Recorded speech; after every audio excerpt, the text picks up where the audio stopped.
bien mes Nakamas, c'est Marius et j'espère que vous allez bien. En tout cas, moi ça va nickel.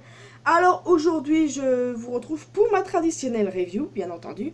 Le chapitre de cette semaine, le chapitre 966, c'était un chapitre révélation, un chapitre de ouf. Mais avant de passer à la review, sachez une chose, on aurait dû avoir le chapitre dimanche soir. Pourquoi dimanche soir? Eh bien c'est simple. Tout d'abord, deux sites qui sont spécialisés dans la traduction de manga ont fermé, Manga Stream et Gemini Box. Ce qui a fait que Scantrad, l'équipe française, était légèrement dans la merde. Et donc on décalé la sortie du chapitre à dimanche soir. Mais le scan est sorti en portugais et en coréen. Ils ont pu faire de quoi et sortir le chapitre le vendredi comme d'habitude. Et moi je paniquais comme une dingue quand j'avais appris qu'il sortirait dimanche. Ça aurait niqué tout mon programme ça. Mon programme des vacances pour la semaine de Noël d'ailleurs. Mais bon, tout est bien qui finit bien, je sais pas comment ça va se passer dans le futur pour les chapitres à venir, mais pour cette semaine au moins, on est sauvés. Et n'hésitez pas les amis à signer contre la loi Coupa comme d'habitude pour sauver YouTube et aussi pour me sauver moi parce que je pourrais plus faire de vidéos, même s'il y en a qui disent que je ne suis pas concerné par cette affaire. Mais bon, sait-on jamais. Alors maintenant les amis, nous passons au chapitre et comme d'habitude, la première page. La première page, toujours mini-aventures de Capone Beige et cette fois-ci, nous retrouvons Chiffon au calme chez la coiffeuse, être interpellé par deux soldats de la marine. Ces soldats lui montrent la vie de recherche de son mari. Alors j'ai envie de dire qu'elle est quand même un petit peu dans le caca pour une bonne raison, parce que déjà c'est la femme de Beige, et en plus de ça, sa sœur jumelle Lola a également une prime. On apprend le montant de sa prime dans le databook déjà. Alors je sais pas trop comment ça va se passer, mais bon on verra bien. Et en parlant de primes, je pense sincèrement que la prime de Beige a augmenté à la manière de Luffy à Whole Cake Island. Donc j'ai hâte de connaître le nouveau montant de sa prime personnellement. Alors peut-être qu'on va le découvrir dans le prochain chapitre du coup. Ou bien plus tard. De toute façon, on verra. Et on passe désormais au chapitre. Chapitre de fou les amis, tu peux trouver que ce chapitre génialissime. T'as quand même de grosses pointures quoi. Roger et Barbe Blanche. Clairement tu peux pas t'ennuyer avec ce chapitre. Alors l'affrontement entre l'équipage de ces deux-là était carrément inévitable. Après un clash impressionnant entre les deux capitaines, ouais, un clash très impressionnant, ils se sont même pas touchés, c'était ouf, tu sentais l'aura, même si c'était dessiné que tu étais derrière ton écran, tu sentais l'aura, tu sentais la puissance, tellement c'était ouf. Eh bien, les deux équipages se sont affrontés 3 jours et 3 nuits. Et oui, bon, c'était égalité et tout ça, et 4 jours après, au calme, ils étaient tous là en train de boire et manger. Alors déjà, notons quelque chose, Roger a utilisé son épée, évidemment. Et bon, est-ce que d'après vous, Roger a un fruit du démon? Moi personnellement, je me suis toujours dit que non, qu'il n'en avait pas. Mais après, rien n'empêche qu'il en ait un. Et tout ce que j'espère, c'est qu'il n'a pas le Gomu Gomu no Mi. Je l'espère sincèrement, parce que ce serait pour moi pas logique du tout. Donc de ce niveau-là, on verra bien. Donc comme c'est un chapitre révélation, on apprend certaines choses. Et on apprend notamment le nom de l'avant-dernière île. On sait que la dernière île sera Raftel. Mais il y a une autre île qu'on peut localiser sur le log pose. Cette île s'appelle Roud Star. Et comme je vous disais, Raftel est bien entendu la dernière île, mais on peut pas la trouver grâce au log pose, on peut pas, et la raison est totalement inconnue. Donc, la dernière île visible sur le log pose sera du coup, Roud Star, je me demande ce qu'on trouve sur cette île, hein, et Raftel, c'est la toute dernière île. De toute façon, ça, on le savait. Et aussi, bon, Raftel, on peut l'appeler aussi Logtel, puisque c'est comme ça que c'est appelé dans le film Stampede, non? Enfin, dans tous les cas, les gars, ça fout la hype. Parce que t'as hyper hâte d'être à ce moment précis quand les Mugiwara vont débarquer sur Raftel. Enfin, au fil de la discussion, Roger demande à Barbe Blanche de lui prêter Oden pour 1 an. Déjà, Roger n'a plus qu'1 an à vivre et il veut Oden pour une bonne raison, atteindre la dernière île et utiliser son savoir. Bon, on se doute bien que Barbe Blanche est furieux et refuse catégoriquement, mais Oden, lui, est plutôt emballé par l'idée et décide de s'embarquer avec le roi des pirates. Roger a remercié Barbe Blanche en lui donnant tous ses trésors et Oden embarque avec sa famille à bord de l'Euro Jackson. Quant à Izu, lui, il reste sur le Moby Dick jusqu'au retour d'Oden. Et concernant Inuarashi et Nekomamushi, ils se sont embarqués clandestinement à bord de l'Euro Jackson. Et j'ai l'impression qu'ils s'embarquent clandestinement dans beaucoup d'endroits, eux.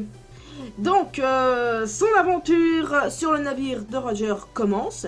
Les membres de son équipage d'ailleurs sont très réticents, mais au final, Oden s'y plaît plutôt bien, ils s'entendent tous plutôt bien. En tout cas, Oden est un vrai gamin, il me fait trop rire, je l'adore ce personnage. Et bon, aussi, autre chose les amis, la partie là qui va suivre est très importante. Au bout d'un moment, l'équipage de Roger a fini par aller sur une île céleste. Et les amis, c'est une île céleste que nous connaissons très bien. Skipia, tout à fait. Et figurez-vous que Roger, bien entendu, est capable d'entendre la voix de toute chose et c'est ça qui l'a conduit sur cette île. Et c'est également Roger qui a demandé à Oden d'écrire un message sur la cloche dorée du clocher chandorien. Vous vous souvenez de ça les amis, de toute façon vous pouvez pas oublier ce passage, c'est complètement ouf, c'est Oden qui l'a écrit. C'est un message concernant l'arme antique Poséidon et le truc c'est que c'est complètement ouf là, on voit le parcours de Roger, j'ai tellement envie d'en apprendre un peu plus, c'est un truc de fou non? C'est révélation sur révélation dans ce chapitre les potos, c'est complètement ouf non? Oda nous régale de fou en cette fin d'année, oui pour le dernier chapitre de décembre. Et de plus on nous révèle aussi quelques trucs intéressants. Le chapitre se termine sur Oden qui a inscrit un message sur la cloche. Mais on apprend aussi d'autres choses au fil du chapitre. Tout d'abord, d'après Baggy, Teach n'aurait jamais eu besoin de dormir depuis qu'il est né. On apprend beaucoup de choses sur Teach depuis quelques temps. On a appris la semaine dernière qu'il était orphelin. Et aussi on a appris dans le databook qu'il avait 2 jeunes sœurs, que Oda les avait dessinées et qu'en plus de ça, il avait dessiné sa mère aussi. Et honnêtement, on apprend pas mal de choses sur Teach. C'est un personnage intéressant et j'ai envie d'en savoir un peu plus sur lui. Bon, et aussi on se doutait que Rayleigh et Scooper Gaban étaient les 2 meilleurs hommes de Roger. Donc c'est le monster trio de l'équipage du roi des pirates. Comme Luffy avec Zoro et Sanji. Donc bon, ça paraissait logique honnêtement, mais bon voilà, c'est quand même cool d'avoir la confirmation. En tout cas oui, Roger il me fait plutôt rire du sens que lui aussi se comporte comme un vrai gamin et le mec il prend à la rigolade le fait qu'il va mourir dans 1 an. Bon, je vais aussi parler de Rayleigh. Rayleigh à un moment il dit en portant Momonosuke que ça lui rappelle de vieux souvenirs. Ouais, et honnêtement je sais pas trop comment interpréter cette phrase les potos. Est-ce que Rayleigh est aussi un daron? Je sais pas trop, mais honnêtement cette phrase est très intrigante et je pense qu'il est fort possible qu'il a un enfant quelque part. Bref, si vous avez votre propre interprétation de ces phrases les amis, n'hésitez pas à en faire part dans les commentaires. De toute façon, on va apprendre beaucoup plus de trucs, c'est obligé au fil que le flashback va continuer. Et aussi, autant vous dire les amis que j'adore la relation entre Barbe Blanche et Roger. Je l'adore à 100%. Et moi j'ai tendance à penser que ce sera comme ça que sera la relation plus tard entre Luffy et Law. Ouais, je pense qu'il y a moyen que ça se passe comme ça. Je kifferais en fait. Mais quand tu regardes ces 3 hommes réunis, Roger, Barbe Blanche et Oden, tu te dis qu'ils sont capoutes aujourd'hui. Voilà, c'est un petit peu triste quoi. Enfin bref les amis, ce chapitre était complètement dingue. N'hésitez pas à me dire ce que vous en avez pensé, ce que vous avez aimé dans ce chapitre les amis. Dans ce chapitre révélation concernant l'histoire de l'avant-dernière île, avant Raftel ou Laoctel, mais bon je vais continuer à l'appeler Raftel un bon bout de temps. Déjà parce que j'ai pas vu Stampede, mais bon je le verrai peut-être en début d'année, je n'en sais rien. La révélation sur la cloche Chandoria et aussi les révélations qu'on a eues sur Teach, sur Rayleigh et Scooper Gaban qui font partie du Monster Trio avec Roger, la révélation de Rayleigh. C'est pas vraiment une révélation ça parce que c'est une question qu'on se pose le concernant, donc bon on en saura un peu plus dans le chapitre 967. Et donc du coup normalement on ne devrait pas avoir 2 chapitres la semaine prochaine, la semaine de Noël, c'est même logique parce que ça va être les fêtes tout ça. Et bon on devrait avoir le chapitre la semaine d'après de celle de Noël. Après cette semaine là on devrait avoir une autre pause avant de reprendre un cycle normal. C'est un programme que j'ai vu sur un site, sur le site WarsGen, un site de fans un peu comme Oro Jackson à l'époque avant que le site ne ferme en août. Et je me tiendrai quand même sur le porche on va dire pour pouvoir voir les dernières informations concernant One Piece. Surtout que le databook revient le 28 décembre. En plus de ça on aura le tome 95. Donc je ferai sans doute à la rentrée bien sûr une vidéo là-dessus.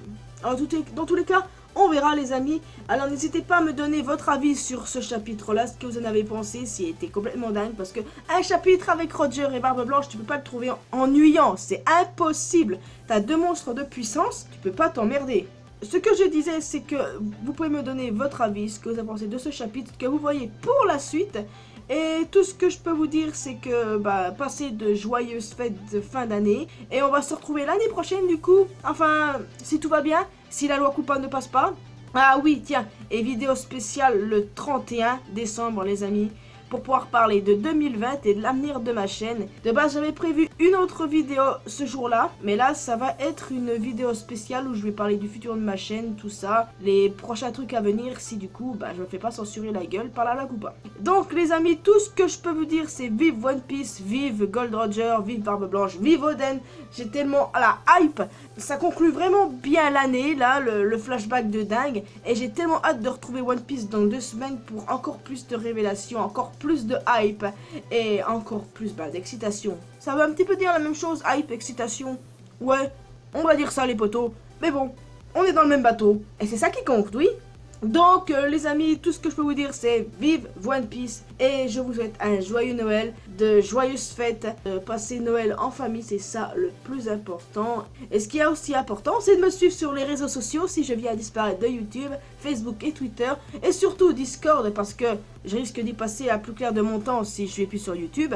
Et vous pouvez aussi me retrouver sur ma chaîne secondaire en attendant, mais bon, je risque plus trop de l'utiliser si je me fais capoute. Et joyeuses fêtes de Noël les amis, profitez bien et surtout prenez soin de tous ceux que vous aimez. L'important dans la vie c'est de faire ce qu'on aime aussi. Et moi je vous retrouve donc dans une prochaine vidéo et sachez que ça me fait plaisir que vous me souteniez autant que ça. Merci beaucoup, vive One Piece et joyeux Noël à vous. Dane